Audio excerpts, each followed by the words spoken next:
एकमात्र श्री भगवान का नाम आधार है। जो चाहत है नित्य सुख अरु मन को विश्राम, तो हित ध्रुव हित सो भजत रो पल पल श्यामा श्याम श्यामा श्याम श्यामा श्याम। यदि सच्चिदानंद शाश्वत सुख चाहते हो, जहां से कभी हटना ना पड़े, केवल सुख ही सुख है, आनंद ही आनंद है, और मन का विश्राम चाहते हो कि भाग दौड़ मन की मिट जाए, तो बस प्रेम से बोलते रहो श्यामा श्याम श्यामा श्याम, राधे श्याम, राधा राधा राधा वल्लभ। ये बड़ी शोध करके महापुरुषों ने बात कही है। यदि आप भजन नहीं करते तो आप दिमाग में लिख लीजिए, चाहे अपनी नित्य डायरी में लिख लीजिए, जो आप दिनचर्या लिखते हैं। आपको कहीं भी कभी भी कोई भी सुखी नहीं कर सकता, गांठ बांध लीजिए। भटकने की जरूरत नहीं है।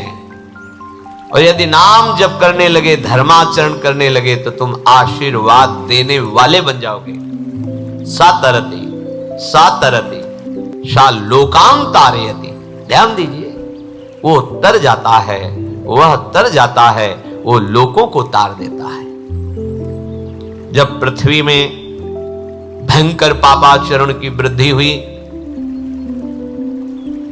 असुरों के द्वारा प्रेरित होकर के जहां भी धर्माचरण, नाम कीर्तन, यज्ञ, हवन, होम, ऋषि मुनि विध्वंस कर दो, क्या हुआ?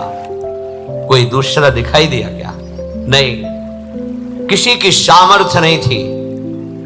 सब मिलकर के ब्रह्मा जी के पास गए, जो ईश्वर कोटि के महापुरुष, सबने ब्रह्मा जी से प्रार्थना की।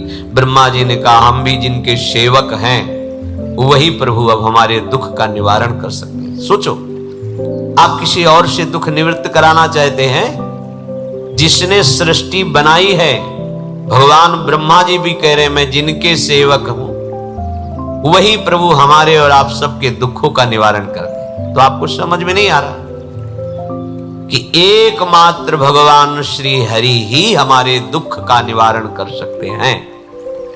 हमें कहीं